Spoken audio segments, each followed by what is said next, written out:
నా కుటుంబము నిత్యము నీ సన్నిధిని ఉండునట్లుగా దానిని ఆశీర్వదించుము. 2 సమూయేలు 7:29. యునైటెడ్ పీపుల్స్ ఫెలోషిప్ యూపీఎఫ్ నిర్వహించు 21 రోజుల ఉపవాస ప్రార్థనలు 2026 జూన్ 1 నుండి 21వ తేదీ వరకు ఉదయం 4 గంటల నుండి 7 గంటల వరకు. అంశం కుటుంబం దేవుని బాటలో. స్థలం Mennonite Brethren Bethel church, mission compound, Golconda cross roads, Musheerabad, Hyderabad. అందరికీ ఆహ్వానం. ఆహ్వానించువారు దైవజనురాలు జాయ్ చెరియన్ గారు, వ్యవస్థాపక అధ్యక్షులు, సీనియర్ పాస్టర్, యూపీఎఫ్ హైదరాబాద్. వివరములకు సంప్రదించండి 9050504718 మరియు 9030757571. కుటుంబంలో కూడా కొన్ని గుంట నక్కలు ఉంటాయి. కుటుంబంలో ఉంటాయా, తోటలో ఉంటాయి, అడవిలో ఉంటాయి అని అనుకుంటారు, కానీ కాదు. కుటుంబాన్ని కూడా పాడు చేసే కొన్ని గుంట నక్కల గురించి ఈరోజు మీకు పరిశుద్ధ గ్రంథం నుండి తెలియజేయాలి. ఈ గుంట నక్కల గురించి పరమగీతములు 2వ అధ్యాయంలో ఉంది 15. మన ద్రాక్ష తోటలు పూతబట్టి ఉన్నవి, ద్రాక్ష తోటలను చెరుపు నక్కలను పట్టుకొనడి, సహాయం చేసి గుంట నక్కలను పట్టుకొనడి. అంటే 2 తరహా నక్కలు ఉన్నాయి ఇక్కడ. ఇది పాడు చేస్తాయి అన్నమాట. సంఘాలను పాడు చేస్తుంది, దేవుని కార్యాలను పాడు చేస్తుంది. కుటుంబంలో దేవుని ఆశీర్వాదాలు రాకుండా దీవింపబడిన కుటుంబాలను సైతం అది అటాక్ చేస్తుంది అన్నమాట. చూడండి, ద్రాక్ష తోటలు పూత పట్టిందంటేనే ఒక ఆశీర్వాదం కదా. పూత పట్టింది, కాయలు వస్తున్నాయి, పండ్లు అయిపోతుంది, ఎంత దీవెన. ఆ పండ్లు నోటికి అందకుండా ఏం చేస్తుంది, నక్కలు దాన్ని తినేస్తుంది, పాడు చేస్తుంది. ఈ గుంట నక్కలేమో గుంట దోవుతుందంట, వేర్ల మీద దాడి చేస్తుందట, అప్పుడు చెట్టు పడిపోతుంది. మరికొన్ని నక్కలు పండ్ల మీద దాడి చేస్తుందట, ఆ పండ్లు తినేసి ఆ చెట్టు అంతా పాడైపోతుంది, ఎవరికి ప్రయోజనకరంగా కాకుండా మార్చేస్తుంది. కాబట్టి ఇలాంటి నక్కలు ఒక 12 నక్కల గురించి చెప్తారు. నక్కలు అంటే కన్నింగ్ ఫాక్సెస్. అంటే మనం అనుకుంటాం అంత బాగానే ఉందని, కానీ మనల్ని పాడు చేస్తుంది. మనం పాడు చేసే కార్యం దూరం చేసుకోవాలి. కుటుంబాలు క్షేమంగా ఉండాలి, కుటుంబాలు దేవుని కలిగి ఉండాలి. కుటుంబాలు ఎప్పుడు కూడా దేవుని యందు భయభక్తులు కలిగి ఉండాలి, దేవుని నియమాలు పాటించాలి. నేను అన్నాను, పట్టాలు తప్పితే ఏమవుతుంది, ప్రమాదం వస్తుంది. కాబట్టి కుటుంబాలకు దేవుడిచ్చిన ఆదేశ లేక పరిశుద్ధ గ్రంథం ఏమంటుంది, భక్తులు ఏం బోధిస్తున్నారు, ఇవన్నీ కూడా మనము చక్కగా పాటిస్తే కుటుంబాల క్షేమం ఉంటుంది, కీడు రాకుండా కాపాడబడుతుంది. కుటుంబాల మీద సాతానుడు ఎప్పుడు దాడి చేస్తూ ఉంటాడు. ఒక మంచి కుటుంబం, భార్య, భర్త, పిల్లలు నెమ్మదిగా సమాధానంగా ఉంటే మొట్టమొదటి ఒకరికి వంట పుడుతుంది. ఎవరది? సాతానుడు కన్నెర్ర చేసేసుకుంటాడు అనమాట. ఎలాగన్నా ఈ కుటుంబంలో అసమాధానం తీసుకొని రావాలి. భార్యకు భర్త మీద, భర్తకు భార్య మీద, పిల్లలు తల్లిదండ్రుల మీద పెద్ద అల్లరి పుట్టుకొస్తుంది. అప్పుడు దేవుని భయం గల వారు ఆ కుటుంబంలో ఒక్కరున్నా కానీ దేవుడు కుటుంబాన్ని క్షేమంగా ఉంచుతాడు. దేవుని స్తోత్రం. ఒక్కరు చాలండి. ఉప్పు ఎంత కావాలి? చాలా చిన్న మొత్తంలో వేస్తారు. పెద్ద వంటకానికి కూడా దానికి మోతాజులో ఉప్పు వేస్తారు, అంత చాలు. మీరు లోకానికి ఏమై ఉన్నారు? ఉప్పై ఉన్నారు. మీ కుటుంబానికి కూడా మీరేమై ఉన్నారు? ఉప్పై ఉన్నారు. చప్పని బ్రతుకులను రుచికరంగా మార్చడానికి ఒక దేవుని బిడ్డకు సాధ్యం. దేవుని స్తోత్రం. మీకు అధికంగా ఉండాలి. మా కుటుంబంలో ఎవరు రక్షింపబడలేదండి, మేము ఒక్కదాన్నే ప్రభువుని నమ్ముకున్నాను, అయినా మీరేమీ బాధపడే అవసరం లేదు. నేను ఎప్పుడంటాను, సూర్యుని ఆపడానికి ఎంతోమంది కాదు, ఒక్క యెహోషువతో వీలైంది. దేవుని స్తోత్రం. హల్లెలూయా. 1 Joshua could stop the sun and the moon. అంటే దేవుని శక్తి నీలో నిండుగా ఉన్నప్పుడు సంఖ్యతో పని లేదు.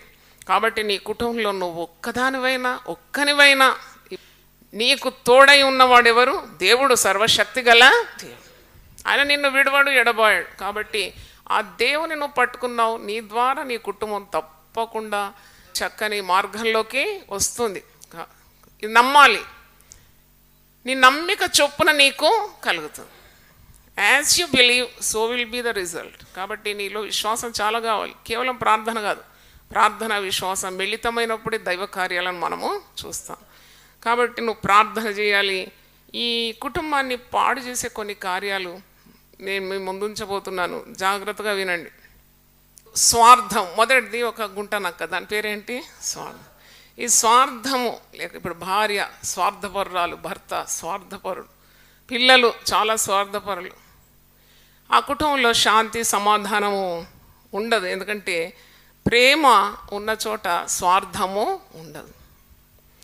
మరి స్వార్థము అన్నప్పుడు కొన్నిసార్లు భర్తలు స్వార్థంగా ఉంటారు. ఇంటి యజమానుడు స్వార్థంగా ఉంటాడు. తన భార్యను తన సొంత శరీరంగా ప్రేమించాడు. కొన్నిసార్లు భార్య చాలా స్వార్థపరురాలుగా ఉంటుంది. భర్తను పిల్లలను ప్రేమించదు. ఆమె పని ఆమె చూసుకుంటుంది. అంటే ఒక కుటుంబం అన్నప్పుడు మరి స్వార్థం ఉన్న చోట చాలా అసమాధానం వస్తుంది. ఒక ఐకమత్యం అక్కడ ఉండదు, ఐక్యత చెడిపోతుంది. కాబట్టి స్వార్థరహితులుగా ఉంటేనే ఆ కుటుంబము చాలా చక్కగా దేవుని నియమాల్లో ఉండగలుగుతుంది. ఒక చిన్న ఉదాహరణ చెప్తానండి, చాలా మటుకు జరిగే కార్యం చెప్తాను. భర్త ఉదయం లేచి రెడీ అయ్యి ఎక్కడ పోతున్నావు అంటే వాకింగ్ పోతున్నా అంటాడు. మరి భార్యకు వాకింగ్ వద్దా? భార్య ఇంట్లో వండి చేసి మళ్ళీ వాకింగ్ నుండి వచ్చిన తర్వాత అంత రెడీగా ఉందా, నేను ఆఫీస్ పోవాలంటాడు. అంటే అది ప్రేమ లేని తనం. భర్త ఏమనుకోవాలంటే నేను నడిచి ఏ విధంగా నా శరీరాన్ని కాపాడుకుంటున్నానో నా అర్ధాంగి, నా సగటు శరీరం కూడా ఎలా ఉండాలి? ఆరోగ్యంగా ఉండాలి. ప్రేమగా ఏం చెప్పాలి? రా మనం ఇద్దరం కలిసి ఎక్కడ పోదాం? వాకింగ్ పోదాం. భర్త ఎప్పుడు కూడా తన భార్య ఆరోగ్యం గురించి ఆలోచించాలి. Some people take for granted అనమాట. ఏం లేదు ఆమె చేసి పెడుతుంది, అంత అయిపోతుంది, అంత అట్లా కాదు. ఆమె దినమంతా కష్టపడితే నీ నోటి నుండి ఒక మంచి మాట తప్పకుండా రావాలి. అలాగే భర్త కూడా దినమంతా కష్టపడి ఇంటికి వచ్చినప్పుడు కైకయ్యమని ఆయన మీ దగ్గరకుండా ఆయన రాగానే కొద్దిగా చల్లబడిన తర్వాత, చల్లబడడానికి నువ్వు ప్రయత్నాలు చేయాలి. కొద్దిగా ఏదైనా టీ చేసి కాఫీ చేసి ఉంటే, ఎండాకాలం అయితే ఏం చేయాలి? నిమ్మరసం చేసి కుదుటపడ్డాక నీ సమస్య ఏంటో చెప్పాలి. అంటే పరిశుద్ధ గ్రంథంలో 10 ఆజ్ఞల్లో ఒక మాట, నిన్ను వలె నీ పొరుగు అన్ని ప్రేమించు. ఇంట్లో నీ పొరుగువాడెవరు? నీ భర్తనే. నీ పొరుగుది మరి నీ భార్యనే కదా, అంటే క్లోజ్ కంపానియన్. కాబట్టి ఇలా ప్రేమ హృదయంలో ఉంది, నాకు చాలా ప్రేమ ఉంది అని అనకుండా ఆ ప్రేమ ఏదో నువ్వు ప్రకటిస్తే అది చాలా ఉత్తమంగా ఉంటుంది. What is the scriptures telling? పౌలు భక్తుడు తన ఆత్మీయ కుమారుడైన తిమోతికి రాస్తున్నాడు. చూడండి ఎంత మంచి జ్ఞానయుక్తమైన మాటలు, కుటుంబానికి సరిపోయే చక్కని మాటలు తిమోతికి ఆదేశిస్తున్నాడు. నువ్వు ఇలాగ సంఘంలో చెప్పు అని అంటున్నాడు. 1 తిమోతి 5వ అధ్యాయము 6వ వచనం చూడండి. సుఖభోగములు ఎందు ప్రవర్తించినది బ్రతుకుచుండియు చచ్చినదై ఉండు. అంటే ఏంటి? ఈ స్త్రీకి భర్త మీద పిల్లల మీద శ్రద్ధ లేదు. ఆమె ఆభరణాలు, పట్టు చీరలు, ఆమె వైభవం, ఇదే ఉంది ఆమె ధ్యాస. ఆమె దేవుని భయం కంటే, కుటుంబం యొక్క ఔన్నత్యానికంటే ఆమె స్వార్థం కలిగి తనను గురించి ఎక్కువ ఆలోచిస్తుంది. ఈమె సుఖభోగముల యందు ఆసక్తి గల స్త్రీ. ఈమె బ్రతికినా చచ్చినా ఒకే తీరు. బ్రతుకుచుండినను చచ్చిన దానితో సమానము అని అంటున్నాడు. అలాగే ఇంకా చూడండి 8వ వచనం, ఎవడైనను స్వకీయులను విశేషంగా తన ఇంటి వారిని సంరక్షించకపోయిన వాడు విశ్వాస త్యాగం చేసిన వాడై అవిశ్వాసి కన్నా చెడ్డవాడై ఉండు. చాలామంది కాపరులు, సేవకులు ఈ తప్పు చేస్తారు. వాళ్ళు దేవుని సేవలో ఉన్నామని చెప్పి భార్యను పిల్లలను అలక్ష్యం చేస్తారు. దే డోంట్ కేర్ అన్నమాట. What I'm in the God service. But దేవుడు ఏమంటున్నాడు? నీ భార్యను నీ పిల్లలను చక్కగా చూసుకోవాలి. ఒకవేళ నీకు మంచి సాక్ష్యం ఇంట్లో లేకుంటే నీవు అవిశ్వాసి కన్నా చెడ్డవాడవై ఉంటావు. నీవు విశ్వాస త్యాగము చేసిన వాడవైపోతావు. కాబట్టి ఇంటిని సరిగ్గా పాలించని వాడు దేవుని మందని ఏ విధంగా పాలిస్తాడు? కాబట్టి అంటే ఇంటి విషయం శ్రద్ధ ఉండాలి. ఆ పురుషుడైనా స్త్రీ అయినా తన భర్తను చూసుకోవాలి. పిల్లలను, భర్తను ప్రేమించే స్త్రీగా ఉండాలని కూడా ఇక్కడ మాట చూడండి.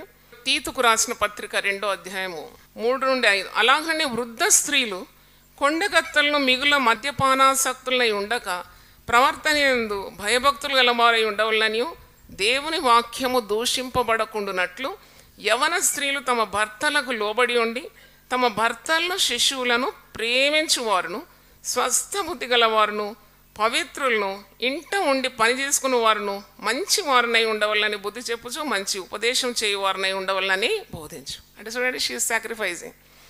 ఆమె తన గురించి మాత్రమే ఆలోచించకుండా భర్తను పిల్లలను ప్రేమించి వారికి పరిచర్య చేస్తుంది. దేవుని నామం దూషింపబడకున్నట్లు తనకిచ్చిన కుటుంబాన్ని చక్కగా మరి పాలిస్తుంది, పోషిస్తుంది. ఆ పురుషుడు కూడా మరి దేవుని కార్యాలు చేసిన మరి దేవుని నామం దూషింపబడుకున్నట్లు తన ఇంటి వారిని చక్కగా చూసుకుంటున్నాడు. విశ్వాస త్యాగం చేయని వాడై అవిశ్వాసి కన్నా చెడిపోయిన హృదయం లేకుండా దేవునితో ఉన్న బంధం ద్వారా ఆ ప్రేమను తన కుటుంబంలో ప్రకటిస్తున్నాడు. దేవుని స్తోత్రం, హల్లెలూయా. అంటే నేను ఈ అర్థం ఏంటంటే, ఇప్పుడు కుటుంబం అనేది దేవుడు మనకిచ్చిన గొప్ప వరం. The great gift given to an individual is family. అంటే దేనికైనా నీ కుటుంబము నీకు ఆదరణగా ఉంటుంది, నీకు అక్కడికి వస్తుంది. ఎవరు లేకున్నా మా కుటుంబం ఉంది. కొందరు స్త్రీలు ఎంత గంభీరంగా చెప్తారు, మా ఆయన అంటారు, మా ఆయన. భర్త అంటాడు నా భార్య అని అంటాడు. అంటే there is some bond in the family. అది దేవుడే పెట్టినాడు కదా. నా పిల్లలు అంటారు కదా, మా పిల్లలు అంటారు. అంటే దేవుడు పెట్టిన గొప్ప క్లోజ్ నిట్ బాండ్ అన్నమాట. అది స్ట్రాంగ్ కావాలని నేను ప్రార్థన చేయాలి. నేను చెప్తున్నాను కదా, సాతానుడు దాని మీద దాడి చేస్తాడని, విచ్ఛిన్నం చేస్తాడని. కాబట్టి దేవుని వాక్యము, ప్రార్థన, దేవుని మీద ఆనుకోవడం ద్వారా ఈ unit called family will be strengthened. అందుకే ఈ నా మాటలు విని దాని ప్రకారం చేయవాడు బండ మీద తన పునాది. అంటే కుటుంబంలో ఉన్న ప్రతి ఒక్కరు పని చేయాలి. నన్ను అడిగితే, ఎందుకంటే నేను ఒక కుటుంబస్తురాలు కదా, నాకు తెలుస్తుంది. భారమంతా ఒకరి మీద పడినప్పుడు వారు కూలిపోతారు తొందరగా. The work should be spread అన్నమాట. భర్త ఉన్నాడు, భర్త పని చేయాలి. నల్లు వస్తుంది, నీళ్ళు నింపితే తప్పేం లేదు, అది ఆడవాళ్ళు చేసే పని అంటారు. అయ్యో కొద్దిగా కూర వండితే తప్పేమో, తినవా నువ్వు కూడా తింటావు కదా, మరి తప్పేం లేదు. ఎందుకంటే నువ్వు చేసే ప్రతి పని కూడా నీ కుటుంబం కొరకు చేస్తున్నావు, పరాయి వాళ్ళ కొరకు నువ్వు చేయడం లేదు అన్నట్టు. ఇప్పుడు స్త్రీలు ఇంట్లో ఉండి అమ్మ చెప్పింది కదా నువ్వు కూడా చేయమని, కనుక మేము కూర్చుంటామని కాదు. వాళ్ళు కష్టపడితే తప్పకుండా నీ ధర్మం ఏంటంటే కష్టపడి వచ్చిన భర్తకు చక్కగా వండి, రుచికరంగా వండి, శ్రద్ధగా వడ్డించాలి, దగ్గర ఉండాలి, ఇవన్నీ చేయాలి. అప్పుడే దైవాశీర్వాదము మన కుటుంబాల మీద వస్తుంది. కుటుంబంలోని ప్రతి ఒక్కరూ ఇంటి కోసం పాటుపడాలి. నువ్వు ఏ పని చేసినా నీ కుటుంబం బాగుపడాలనే చేస్తున్నావు కదా. అంటే you are striving for your family, for your wife, for your children. What is so great in it? That's your responsibility. ఒక భార్య కష్టపడుతుందంటే ఆమె ఎప్పుడు కూడా నేను కష్టపడుతాను అనే అవసరం లేదు. ఆమె తన భర్త, పిల్లలు నెమ్మదిగా ఉండాలి, చక్కగా ఉండాలి, మాకు ఆర్థికంగా ఏ కొదువు ఉండొద్దని ఆమెకు ప్రయాసపడుతుంది. అంటే ఈ కుటుంబంలో భార్య అయినా, పిల్లలైనా, భర్త అయినా వీరందరూ ప్రయాసపడేది దేని కొరకు? వారి కుటుంబం కొరకు. ఆ అవగాహన చాలా మటుకు ఉండదు. They do not have that common sense. అందుకే ఈ పని నువ్వు చేయి, ఆ పని నేను చేయాలి, నేను చెయ్యను నువ్వే చేయి అని ఇలాగూ భార్యలను చాలా పీడించే పురుషులు ఉంటారు, భర్తలను పీడించే స్త్రీలు కూడా ఉండకపోరు. కాబట్టి దేవుని సేవనే కానీ, ఆర్థిక పరంగా ఉన్న సమస్యలే కానీ, ఏ విషయమైనా సరే ప్రతి ఒక్కరూ ఇది వారి బాధ్యత అని ఎంచినప్పుడు సమాధానం కుటుంబంలో వస్తుంది. దేవుని స్తోత్రం. ఇప్పుడు బండడి పని ఉంది ఇంట్లో, ఒక్కతే చేయాలంటే ఆమెకి ఎంత బాధ ఉంటుంది, ఎన్నాళ్ళు అలా చేయగలుగుతుంది? కొద్దిగా మరి భర్త వచ్చి కొద్దిగా సహాయం చేసినట్టు, పిల్లలు వచ్చి సహాయం చేస్తే her work will become light, she can take rest for some time. అలా కాకుండా ఆమెనే చేయాలి, ఆమెకు కొన్ని మరి విధులు ఉన్నాయి, కొన్ని కర్తవ్యాలు ఉన్నాయి అని అనుకోకుండా తల్లి కలకాలం ఉండాలి, ఆరోగ్యంగా ఉండాలి ఇంట్లో ఉన్న స్త్రీ, మరి సంతోషంగా ఉండాలి ఇంటి వాతావరణం. అంటే పురుషులు కూడా వారి వంతు సహాయము అందించాలి. లేదు నేను పురుషుణ్ణి అంతే, నేను కూర్చున్న దగ్గర టీ రావాలి, నేను అన్నం వడ్డియాలి, వడ్డించి మళ్ళీ పంక కొట్టాలంట అది ఆరడానికి. ఓయమ్మో, ఇలా చేస్తే నీ భార్య తొందరగా ఎగిరిపోతుంది కదా. భార్య ఉన్నప్పుడు నీకు దాని విలువ తెలియదు. భార్య పోయిన తర్వాత నీ సగటు శరీరం చచ్చినట్టు ఉంటుంది ఆ ఫీలింగ్. కాబట్టి ఉన్నప్పుడు నువ్వేం చేయాలి? ఆ దీవెన కాపాడుకోవాలి. భర్త ఉన్నప్పుడు కూడా చాలామందికి తెలియదు ఆ విలువ. భర్త ఒక సపోర్ట్ పక్కన ఉన్నాడంటే కొండంత ధైర్యం ఉంటుంది ఒక స్త్రీకి. అప్పుడు ఆ తిట్టిపోసి ఆయన విశ్వాసం అంతా నష్టపరిచి డీల అయిపోతాడు. ఏం లేదు, ఇక సత్తా అయిపోతుంది. ఎందుకంటే దినమంతా తిడుతుంది ఆ భార్య, తెలివి లేనిదన్నమాట. ఎటువంటి ఆయన దుర్మార్గుడా దుష్టుడా ఎవడైనా కానీ ఒక భర్త విలువ భర్తకు ఉంటుంది. దేవుని స్తోత్రం. మరి నువ్వు ప్రార్థన చేసి చక్కబెట్టుకోవాలా నీ భర్త, నువ్వు ప్రార్థన చేయాలి. Nothing is impossible towards prayer. ఉంటుందండి పోరాటం, ప్రతి కుటుంబంలో ఉంటుంది. చెక్కినట్టు ఒక కుటుంబం ఉన్నదంటే అది ఉట్టి మాట లేదు. There so many problems in every family. ప్రతి కుటుంబంలో ఉంటాయి సమస్యలు. కానీ it is an art how you beautifully you will lead your family. దేవుని స్తోత్రం. అదొక మంచి స్కిల్ అన్నమాట. నీ కుటుంబాన్ని నువ్వు చక్కగా, అంటే ఇతరులు చూసి వేలు పెట్టి తిరస్కరించకుండా ఒక భార్యగా, ఒక భర్తగా నీ సంతానాన్ని చక్కగా నడిపిస్తున్నావు అంటే అది దేవుడిచ్చిన సామర్థ్యమే. హల్లెలూయా. కుటుంబంలో అందరు నీలాగానే భక్తి కలిగి ఉండాలంటే కాని పని. వాళ్ళ వ్యక్తిత్వం వాళ్ళకు ఉంటుంది. నీ భక్తి పోయి వాడు రుద్దుతావా? ఏమన్నా వెన్న రుద్దినట్టు రుద్దలేవు. కానీ ప్రార్థన చేస్తే నీ ప్రభావం వారి మీదకి వస్తుంది. హల్లెలూయా. Don't get disgusted. చాలామంది కృంగిపోతారు, కృషించిపోతారు. ఏంటంటే అయ్యో మాకు ఇలాగ వచ్చింది, వాళ్ళు చూస్తే బాగున్నారు, మేము చూస్తే ఇలా ఉన్నాం. Never compare yourself with others because you are uniquely made.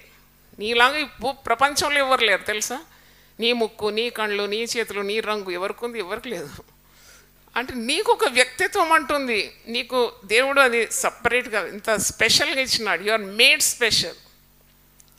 అయితే ఆ స్పెషాలిటీ నీ కుటుంబానికి కూడా ఉంటుంది, నీ భర్తకు, నీ పిల్లలకు. అంటే యూనిక్ ఫ్యామిలీ అన్నమాట. మీ కుటుంబంలాగా ఇంకో కుటుంబం ఉండదు. అది ఇంకో గమ్మత్తు. ఇదే కుటుంబంలాగా ఇంకో కుటుంబం మీరు చూడరు.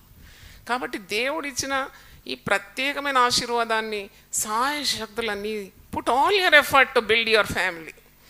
నీకు వీలైనంత నువ్వు చేస్తే, నీకు వీలుగాని ఎవరు చేస్తారు? దేవుడే చేస్తారు. హల్లెలూయా. అదే కనాను వివాహంలో ద్రాక్షారసం అయిపోయింది. మరి అంటే అంటాడు, ఓ స్త్రీ నాతో నీకేమీ పని, నా సమయం ఇంకా రాలేదంటాడు. అయినా కానీ ప్రభు అంటాడు, అప్పుడు మరి అంటది, ఈయన మీతో చెప్పునది మీరు చేయండి.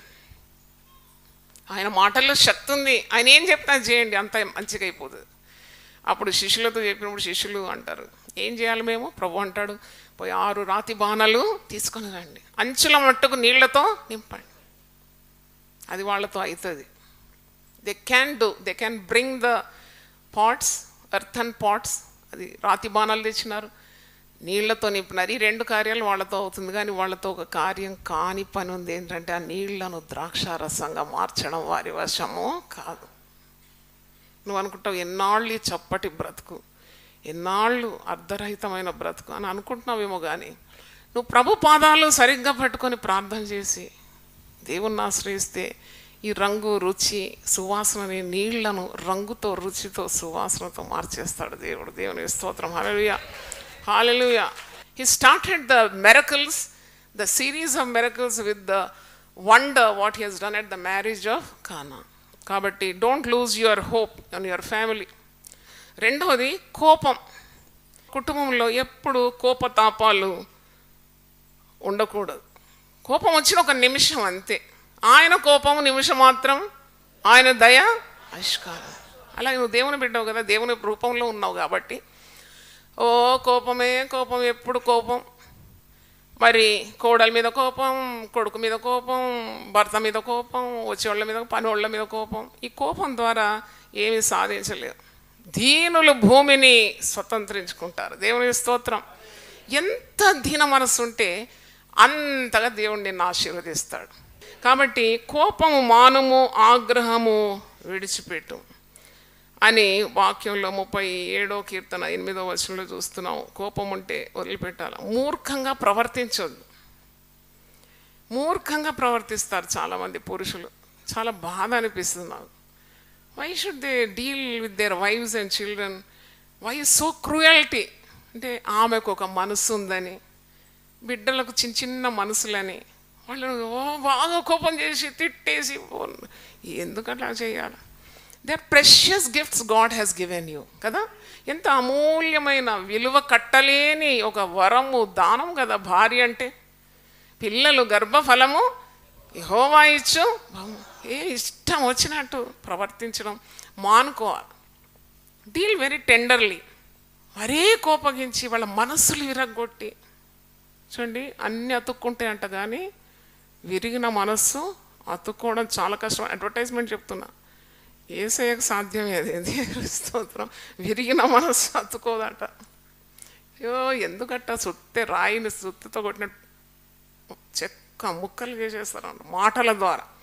అలా కాకుండా సాధువుగా ప్రేమగా మాట్లాడితే చాలా సమస్యలు పరిష్కరింపబడుతుంది. హల్లెలూయా. కాబట్టి don't express your anger so much, అంటే not on your wife and children.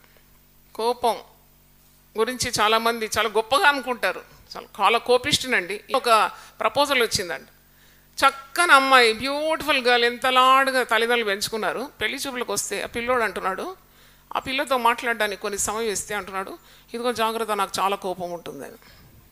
మా తల్లిదండ్రులు వచ్చి నాకు చెప్తే క్యాన్సల్ దిస్ ప్రపోజల్ అన్నాను నేను.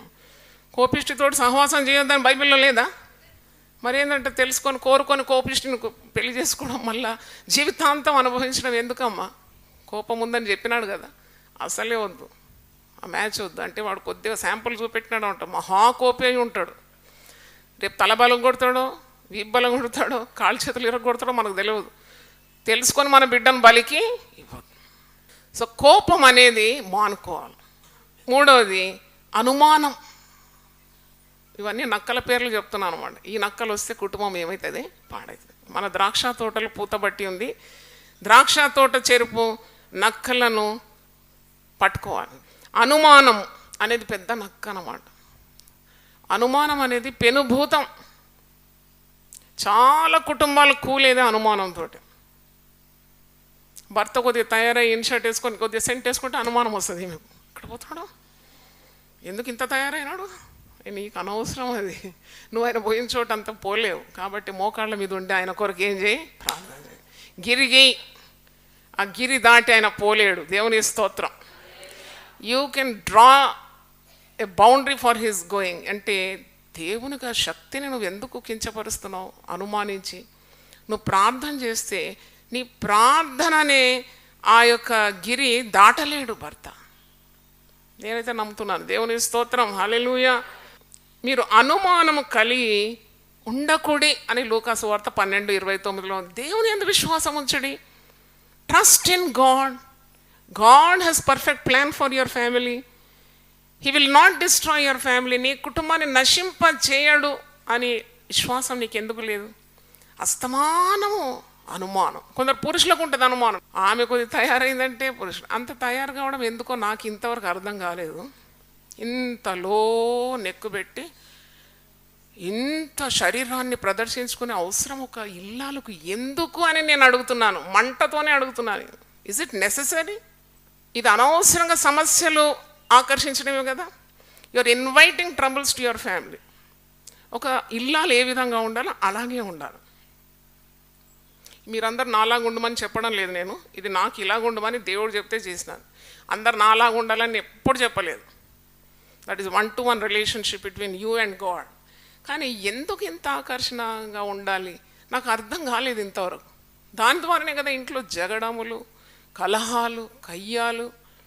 ఆ భర్త చెప్పలేక ఏం చేస్తాడంటే కారాలు మిరియాలు ఏం చేస్తాడు? నూరుతుంటాడు. ఆయనకి ఇష్టం లేని పని ఎందుకు చేయాలి? నీ భర్తకి ఇష్టం లేదు నువ్వు 24 గంటలు సెల్ ఫోన్లో మాట్లాడడం. ఆయన ఉన్నప్పుడే సెల్ ఫోన్ లాగా మంటలుగా ఆయనకు టీ టైం అవుతుంది, ఆయనకి ఏదో పరిచయం చేయాలి. Respect your husband. ఆ టైంకి ఆయనకు అందించాలని చింత లేదు. ఇక ఫోన్లు మాట్లాడితే ఏ ఇంట్లో కలహం రాదు? జ్ఞానవంతురాలు తన ఇల్లు కట్టుకుంటుంది. నాతో ఏకీభవిస్తే చప్పట్లు కొట్టి దేవుని స్తుతించాను. ఆయన నీకెందుకు ఫోన్ నాకు అర్థం కాదు. నేను ఎందుకు చెప్తున్నానంటే ఇవన్నీ అనుమానానికి దారితీస్తుంది. Never give room for your husband to doubt you. ఆ పని చేయాలి. ఎందుకంటే నువ్వు దిస్ ఇస్ ఆర్ట్ అనమాట. ఇది ఒక వర్క్, ఇది హోంవర్క్. నీకు ఆమె భర్త ఆమె యందు నమ్మిక ఉంచు. అది నెరవేరాలి కదా, మరి దేవుని వాక్యం నెరవేరాలి కదా. హల్లెలూయా. ఆయనకి ఇష్టం లేని పని చేయకండి. Is the head of the house. వార్తల్లో చూసినాను, ఒకడు భార్య మీద అనుమానంతో కని ఉన్న భార్య 3 నెలలు బాలంత అంటారు కదా, 3 నెలల బాబు, ఆయనకు అనుమానం అన్నమాట, ఈ పుట్టిన బిడ్డ నాది కాదు, గొంతు నలిపి చచ్చిపోయాడు. సో ఎంత ఘోరమైన కార్యాలకు దారి తీస్తుంది నీ ప్రవర్తన సరిగా లేకుంటే. తన ప్రవర్తన విషయమై అజాగ్రత్తగా ఉండువాడు చచ్చును. చాలా జాగ్రత్తగా ఉండు. Every action should be very careful.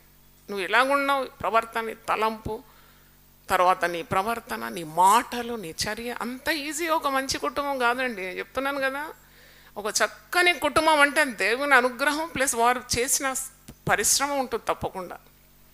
ఉట్టిగానే దేవుడు ఆశీర్వదించాడు. దేవుడు ఆశీర్వదించి, దేవుడు నన్ను ఆశీర్వదించుకుంటే నిన్ను వదిలిపెట్టను దేవా అని కొందరు ప్రార్థన చేస్తారు కదా. తెలివి లేని స్త్రీలు చాలామంది ఉన్నారు ఇక్కడ కూడా. అనుమానానికి మీరు తావు ఇవ్వకూడదు. 4వ చూడండి, అబద్ధములు. చాలా కుటుంబాలు ఈ గుంటనక్క చాలా పని చేస్తుంది. భార్య భర్తతో అబద్ధం, భర్త భార్యతో అబద్ధం. ఇది చూసి పిల్లలు తల్లిదండ్రులతో ఏం చేస్తారు, అబద్ధం. అబద్ధం అనేది నీరు తాగినట్టే.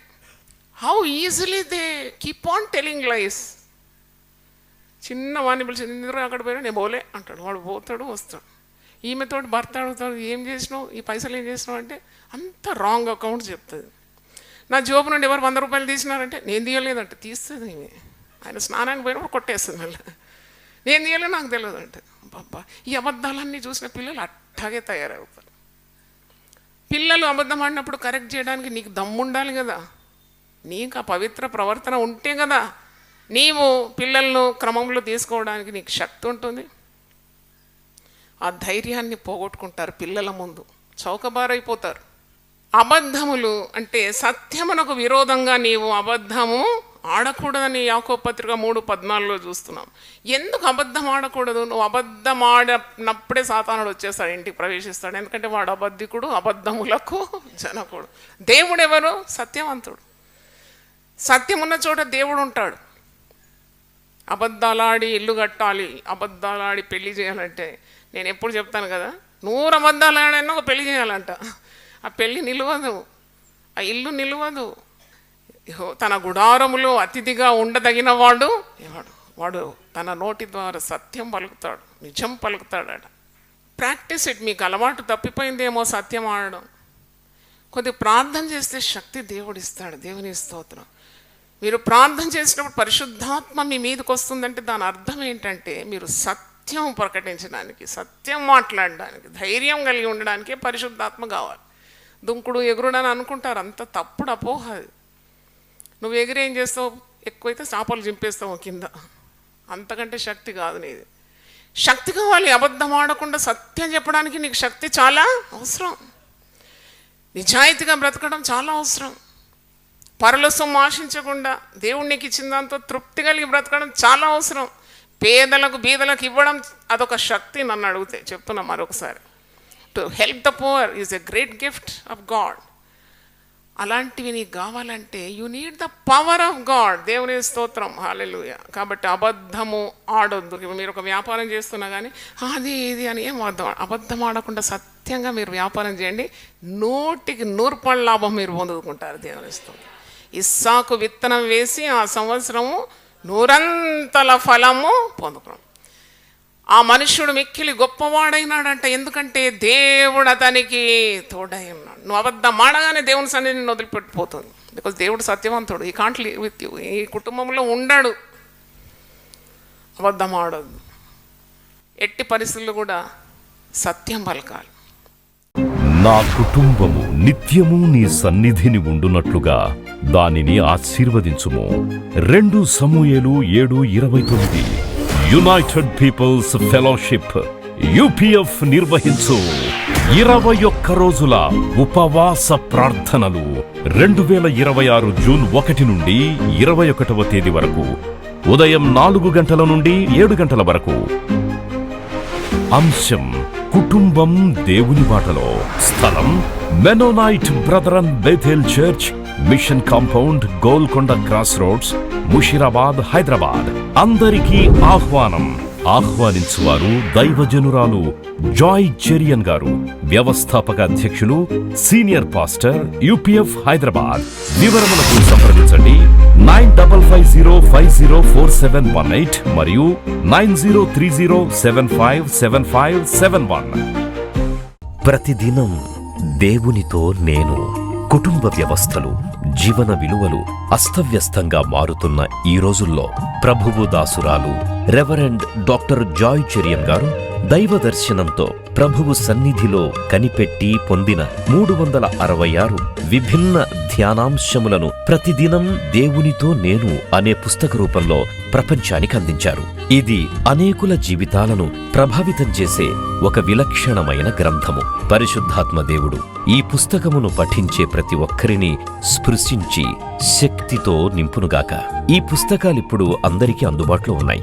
ఈ నూతన సంవత్సరంలో దీనిని మీరు ధ్యానించండి, మీ బంధుమిత్రులకు ఆత్మీయ బహుమతిగా అందించండి.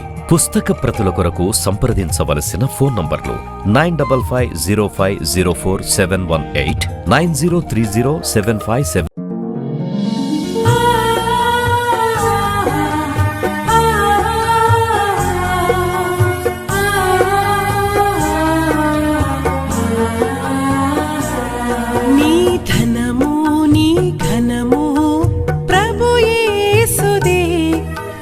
దశమా భాగమునీయ వెనుదీతువా. నీ ధనము నీ ఘనము ప్రభు యేసుదే, నీ దశమా భాగమునీయ వెనుదీతువా. ధరలోన ధనధాన్యములనీయగా కరుణించి కాపాడి రక్షింపగా. ధరలోన ధనధాన్యములనీయగా కరుణించి కాపాడి రక్షింపగా. పరలోకనాదుండు నీకీయగా మరి యేసు కొరకీయ వెనుదీతువా. పరలోకనాథుండు నీకీయగా మరి యేసు కొరకీయ వెనుదీతువా. నీ ధనము నీ ఘనము ప్రభు యేసుదే, నీ దశమా భాగమునీయ వెనుదీతువా. పాడి పంటలు ప్రభువు నీకీయగా కూడు గుట్టలు నీకు దయచేయగా. పాడి పంటలు ప్రభు నీకీయగా కూడు గుట్టలు నీకు దయచేయగా. వీడంగ ప్రభు యేసు నామంబును గడువేల ప్రభుకీయను క్రైస్తవా. వేడంగ ప్రభు యేసు నామంబును గడువేల ప్రభుకీయను క్రైస్తవా. నీ ధనము నీ ఘనము ప్రభు యేసుదే, నీ దశ